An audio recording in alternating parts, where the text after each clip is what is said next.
Bienvenue à toutes et à tous. Je suis très heureuse de vous retrouver une nouvelle fois et aujourd'hui, comme d'habitude, on va se détendre et se relaxer et vraiment à travers les sujets d'aujourd'hui en particulier.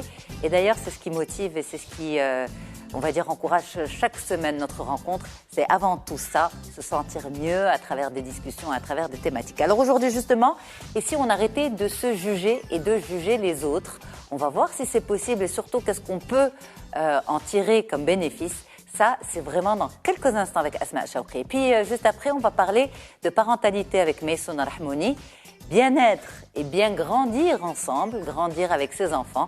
Eh bien, elle sera là dans un petit moment pour nous en parler. Comme promis donc, du bien-être, de la détente, du développement personnel, aller mieux. C'est ce que vous propose chaque semaine. On se dit tout sur Médiane TV. Lella Asma Chawki, comment ça va? Très bien. Un plaisir de vous retrouver. Merci, le plaisir est partagé. Alors, tout le monde se plaint du jugement de l'autre, mais tout le monde juge tout le monde. Ça, c'est une réalité. Et aujourd'hui, avec vous, c'est ce sujet. Et si on arrêtait de se juger et de juger les autres? C'est vrai qu'en général, on juge les autres plus qu'on se juge. Est-ce qu'on oublie de se juger aussi? Je crois qu'ils vont de pair. Ils vont ensemble. Quand on juge beaucoup, c'est qu'on se juge soi aussi. Exactement, c'est vrai? Oui. Ouais? Oui. Et, on le fait inconsciemment. Comment? Parce que, en fait, on va commencer par la clé. Ok. Parce que la clé est que si j'arrête de me juger, automatiquement, je vais arrêter de juger l'autre. Et si j'arrête de juger l'autre, je vais arrêter de me juger aussi. Oui, c'est... ça va ensemble. Ça va ensemble. Alors, d'abord, on va faire un peu d'anthropologie. Oui. Qu'est-ce qui fait que l'être humain soit dans le jugement de l'autre et de soi aussi? Se lâcher prise, et c'est pas quelque chose de facile pour nous. Oui, donc, juste pour qu'on se mette d'accord, tout le monde juge tout le monde. Donc, il n'y a pas d'exception. Et cela nous vient de notre éducation, notre histoire. Il y a aussi nos blessures. Et puis, il y a ce regard de l'autre qui devient de plus en plus important. Dès l'âge de 3 ans, 4 ans, on commence à avoir ce regard sur l'autre. Mais pardon, Asma, de vous interrompre, on a aussi ce droit qu'on se donne de juger l'autre. Parce que quand on porte un jugement, on pense qu'on a le droit. Exactement.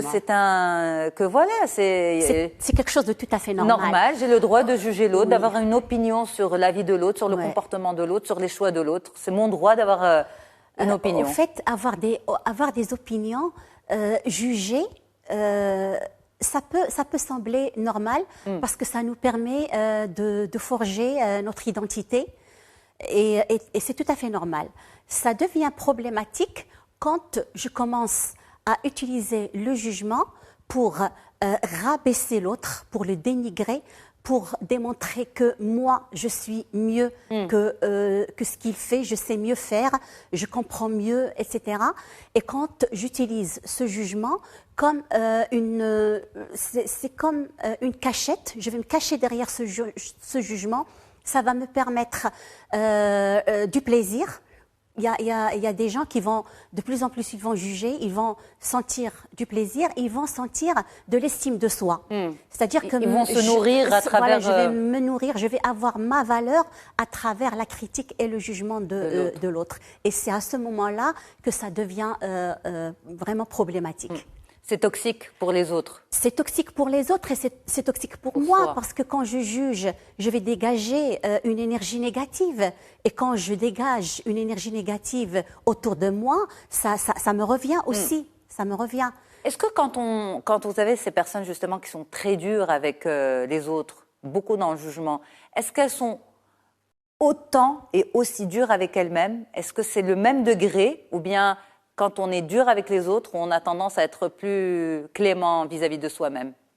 En général, oui, mais il y a aussi des exceptions. On peut être, il y a des gens qui vont être exigeants, on va dire, exigeants envers les autres et exigeants envers eux-mêmes parce qu'ils ont un schéma de pensée, ils ont des choses, des pensées, ils ont des croyances, ils ont des attentes par rapport aux autres. Sur lesquels ils veulent pas discuter ou c'est vraiment c'est ceci ou rien. Ou rien. Et il y a d'autres personnes qui vont être exigeants, critiquants envers les autres, mais ils vont se permettre de faire ou de dire des choses qui ne vont pas permettre alors à l'autre de faire ou de dire. Alors, qu'est-ce qu'on gagne? Qu'est-ce que ces personnes gagnent à arrêter de se juger et de juger l'autre? Qu'est-ce qu'on gagne en sérénité, bien sûr, en estime de soi, en mieux-être, en calme intérieur, à être plus tolérant, plus clément, plus... Les personnes qui aujourd'hui ne jugent pas, c'est d'abord des personnes qui s'acceptent eux-mêmes. Donc, quand je m'accepte comme je suis, je sais que j'ai des points forts, j'ai des points de vigilance, que je suis parfait comme je suis. Ça veut dire que je vais accepter l'autre et je vais être tolérant par rapport à l'autre. Et quand j'arrête de juger, ça veut dire que je vais commencer à voir l'autre par les yeux de l'amour. Je ne suis plus dans le mental. Je suis plus dans l'amour, je suis dans la compassion, je suis dans l'accueil de la différence. Et donc, quand je regarde la personne devant moi, je regarde plus l'être humain. Je ne vais pas attacher l'être humain à ses pensées, à ses comportements, à son histoire. Parce que chaque personne, quand elle va se comporter d'une façon ou d'une autre, quand elle va dire quelque chose, ça ne vient pas de rien. Bien sûr. Ça vient d'une expérience, ça vient d'une vie, d'une histoire, ça vient de ses blessures. Et moi aussi, j'ai mon histoire, j'ai mon passé, j'ai mes blessures. Et donc, quand je suis tolérant par rapport à mon vécu, automatiquement, je suis tolérant par rapport au vécu de l'autre. Complètement. Alors, si c'était facile à faire, je pense que... Non, c'est pas facile. C'est pas facile, exactement. Non, c'est pas facile. Et parfois, dire aux personnes d'arrêter de juger, c'est comme leur dire d'arrêter de respirer. Exactement. C'est un mode de fonctionnement. C'est un mode de fonctionnement. On a besoin de faire beaucoup de travail, de prendre conscience. Parfois, on va émettre des jugements et on n'en est même pas conscient. Par exemple, il y a une personne qui passe dans la rue et on va dire « Oh là là, regarde sa robe, oh là là, regarde ses cheveux ». Et on n'est même pas conscient qu'on est en train de juger la personne et on est en train d'envoyer on est dans une énergie basse. Et parfois, on le fait même par rapport à nous. On se réveille le matin, on se regarde dans le miroir et on se dit « Oh là là, je suis horrible ce matin ». Et ben là, je suis en train de me juger. Donc déjà, le fait de prendre conscience de c'est une opinion par voie objective que devant le miroir. Non, mais voilà. Alors, est-ce qu'on n'est pas dans l'extrême? Se regarder un matin et se dire « J'aime pas ma tête, j'ai trop de cernes, je suis crevée, j'ai besoin de me reposer ». Je suis fatiguée, j'ai besoin de me reposer. Oui, parce que là, on est en train parfois, il y a une certaine amalgame entre jugement et discernement. Ok. Donc, le discernement, c'est bien d'avoir du discernement. Ça nous permet de faire des choix, de choisir ce qui nous va, ce qui ne nous va pas. Mais, c'est-à-dire aujourd'hui, je vois, il y a du blanc, il y a du noir. Ben, je dis, ça c'est noir, ça c'est blanc. Moi, je préfère le noir, j'aime pas le blanc. Ou bien, je préfère le blanc, j'aime pas le noir. Et ça, c'est du discernement. Mais après, je dis, ça c'est blanc, ça c'est du noir. Ça c'est mieux, ça c'est du noir. Ouf, oh là là, c'est dégueulasse. Alors là, je suis dans le jugement. Bon, donc c'est ça. On ne peut pas vraiment ne pas être dans le jugement, mais c'est-à-dire c'est un travail à faire. C'est pas facile. Essayez toujours d'être dans l'observation. Parce que quand je dis ça c'est noir, ça c'est blanc, ça c'est une observation, c'est un fait. Mais quand ça c'est noir et c'est moche, alors là, je ne suis plus dans l'observation, je suis dans le jugement. Dans le jugement. Alors l'idée aujourd'hui, c'est, comme vous l'avez dit, c'est pas forcément de switcher tout de suite, c'est pas possible. Mais c'est quoi, vraiment rapidement, les étapes à mettre en place pour les gens qui nous regardent et qui se disent « et pourquoi pas ?» Et pourquoi ne pas me faire du bien et arrêter de me juger, de juger les autres? Voilà, être toujours dans l'observation. Donc déjà, je me regarde dans le miroir, je me dis, ouais, j'ai les yeux cernés, mes cheveux, je ne suis pas coiffée comme je le veux, voilà, j'ai l'air fatiguée. Je suis en train de faire une observation. Mais quand je commence à me dire, je suis moche, je ne m'aime pas, je suis en train de ne pas être dans l'acceptation et dans l'accueil de ce que je suis. Et ce qui se reflète chez moi, ce qui se passe par rapport à moi, il va se passer par rapport à l'autre. Donc déjà être dans ça. Et se dire que la personne, elle n'est pas vraiment sans comportement de l'instant T. Parce que c'est ça qu'est-ce qui va ancrer le jugement chez nous?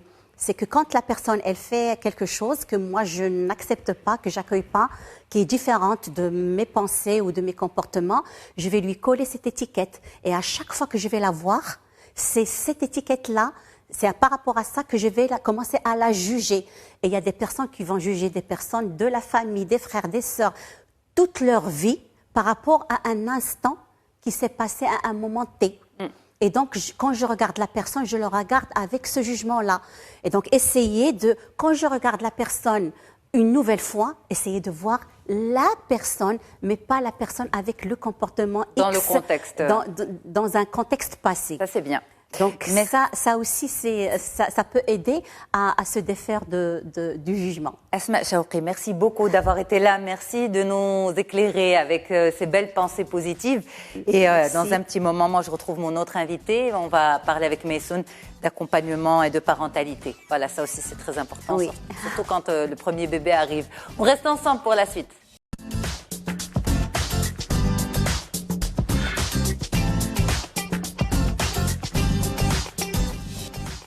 Et donc, si vous vous apprêtez à accueillir votre bébé à la maison, si vous attendez le premier, le deuxième, le troisième, en tout cas, ce qu'on peut vous souhaiter d'abord, c'est félicitations, longue vie à vous et au bébé, et surtout beaucoup de courage, parce que c'est pas forcément évident, et ça, on vous le dit pas assez. Mais heureusement qu'aujourd'hui, il y a des spécialistes qui s'intéressent à ça et qui sont là pour vous apporter leur expérience et leur expertise. De maman aussi. Maysoun Rahmouni, comment ça va? Bien, et vous? C'est une mission de vie aujourd'hui pour vous. Oui, effectivement. Ouais. J'essaye d'aider un maximum et de faire profiter les mamans de tout ce que je peux avoir à partager. C'est vrai qu'on a tendance à voir la grossesse, l'accouchement comme un beau moment de la vie, oui, mais glamour, et on ne voit pas le revers de la médaille qui fait partie, on va dire, du quotidien, de la pratique, c'est-à-dire... voilà, le fait de découvrir un nouvel être, de découvrir une nouvelle dynamique familiale, le manque de sommeil, enfin toutes ces choses-là. Effectivement, voilà, c'est un beau moment, c'est un moment que beaucoup de femmes attendent, même beaucoup d'hommes aussi. Et effectivement, des fois, on le glamourise un petit peu et c'est pas toujours aussi simple que ça. Donc, et c'est des moments de vulnérabilité où on est content de pouvoir trouver du soutien.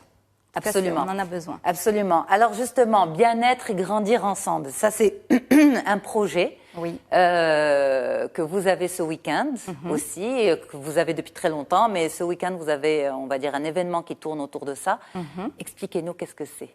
Alors, c'est une première édition donc d'un événement, Bien-être, bien grandir ensemble, qui va être organisé dans la galerie d'art Art for You, qui vient accueillir pour la première fois cet événement.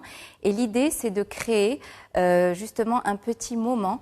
On cherche à faire vivre à des mamans, à des futures mamans et à des jeunes mamans, un moment particulier, un moment où elles vont être informées, avoir un maximum d'informations utiles pour pouvoir améliorer leur quotidien, mais en même temps surtout un moment de partage. C'est-à-dire que c'est une bulle d'échange, de soutien entre maman et future maman avec différentes intervenantes, histoire de passer un bon moment et de les sortir un petit peu de cet isolement qu'elles peuvent connaître dans les premières semaines et les premiers mois. Surtout les jeunes mamans. Voilà. Les futures mamans, j'ai l'impression que quand elles arrivent, vous avez les futures mamans qui sont un peu dans l'épanouissement, l'arrivée, l'attente, etc. Et les autres qui sont un peu plutôt dans la fatigue, dans le manque de sommeil. Oui, c'est sûr. En fait, il y a vraiment de tout. Même chez les futures mamans, on en a qui sont dans un bien-être et un état de plénitude, et il y en a qui n'en peuvent plus et qui ont juste hâte d'accoucher. Et donc, on a des bouleversements émotionnels à tous les stades.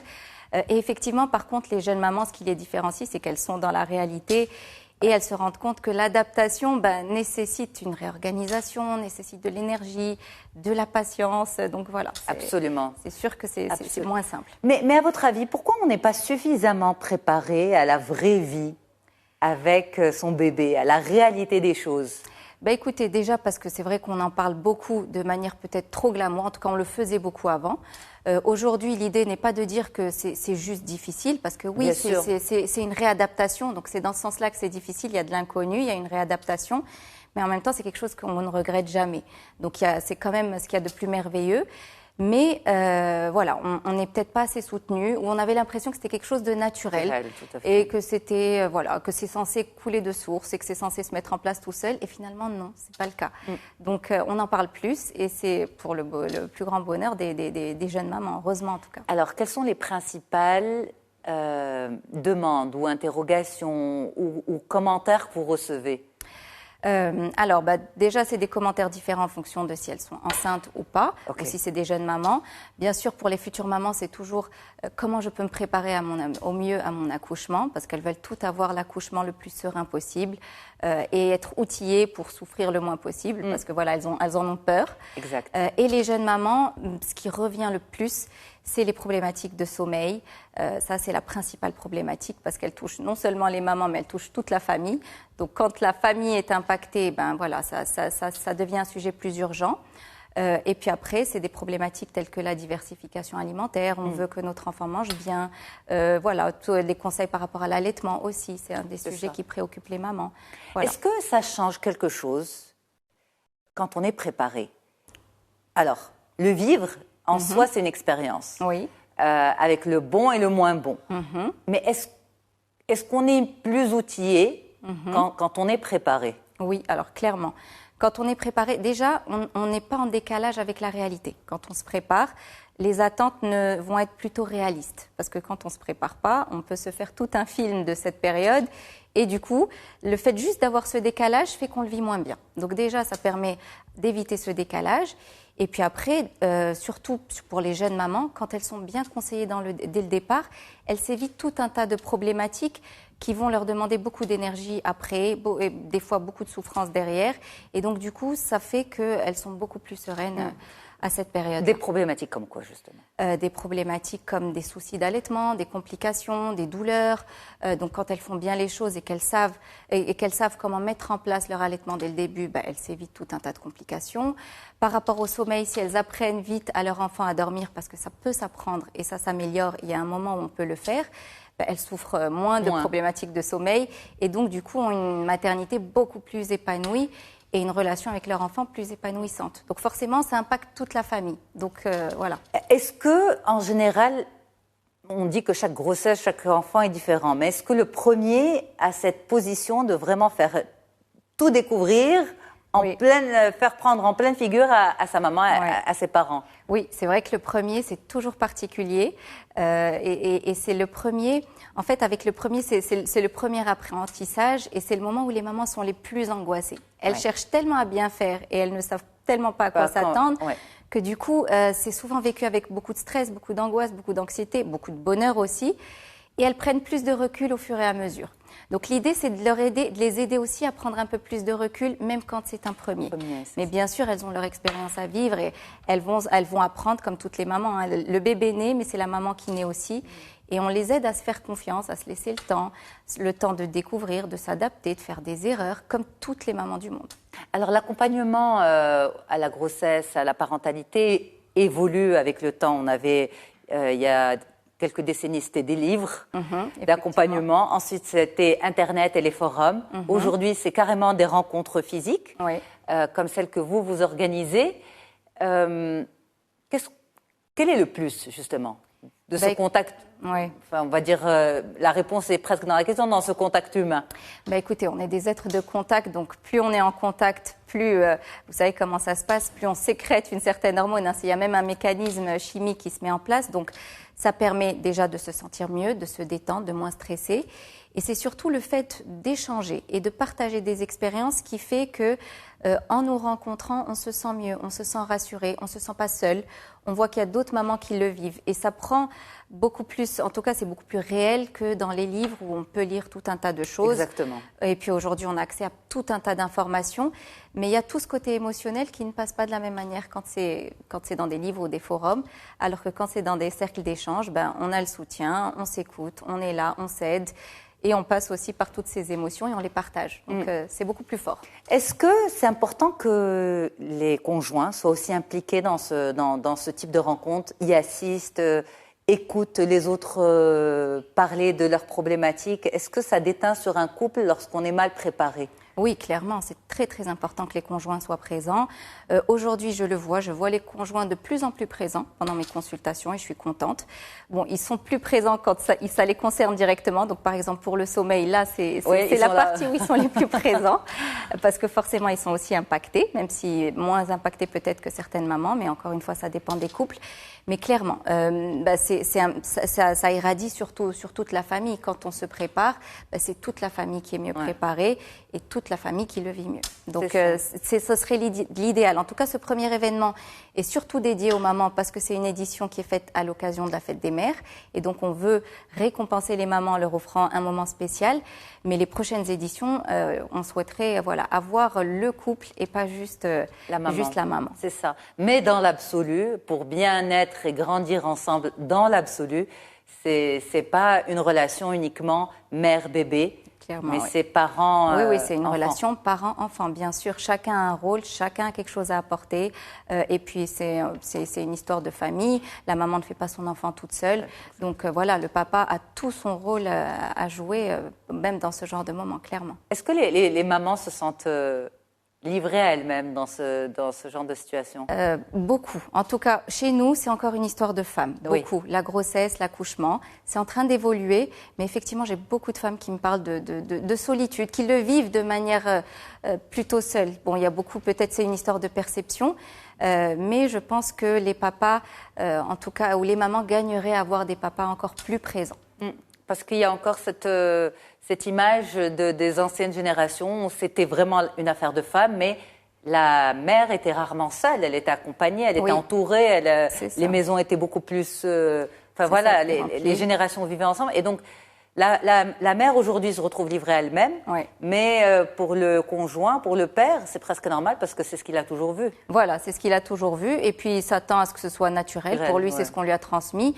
Ils voient pas trop comment il peut aider. Et c'est souvent, pas qu'ils ne veulent pas aider, mais ils se sentent eux aussi déconcertés parce qu'ils savent pas qu'est-ce qu'ils peuvent faire. Ils ont cette impression qu'ils peuvent moins aider alors que pas du tout.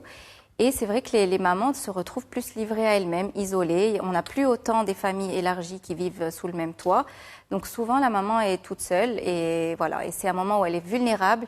Donc c'est forcément pas ce qu'il y a de plus agréable à vivre au début. Ça rend les choses plus difficiles. Plus difficile pour toute la famille. Alors, pour finir, les futurs papas qui nous suivent, qui nous regardent et qui se disent, bon, très bien, qu'est-ce que je peux faire? J'allaite pas. Oui. Déjà, j'allaite pas. Je pense que c'est le truc. Comment je peux faire pour aider? Il y a plein de Je travaille demain, j'allaite pas. C'est vrai. Voilà. Alors c'est vrai que c'est tout un ensemble. On aimerait tous, en tout cas pour que les papas puissent aider plus, il faudrait qu'ils aient un congé paternité plus important déjà. Donc c'est tout un système qui doit se mettre en place.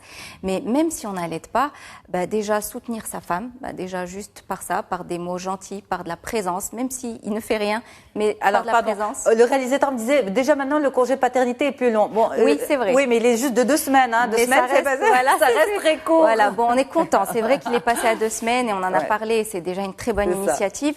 Mais on aimerait qu'il le soit plus. Voilà. Un bébé, c'est pas que 2 semaines. C'est pas que 2 semaines. Voilà. Un bébé, il naît et c'est là où on doit s'occuper de lui. Ça ne s'arrête pas.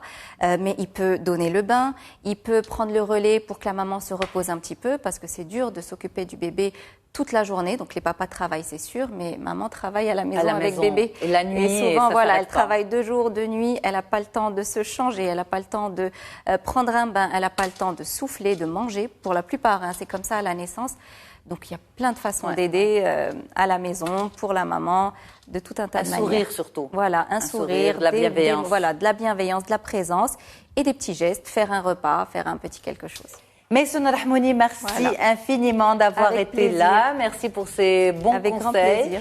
Et moi, j'aurai le plaisir de vous retrouver très bientôt sur Médien TV, medientv.com et bien sûr sur Médien Podcast.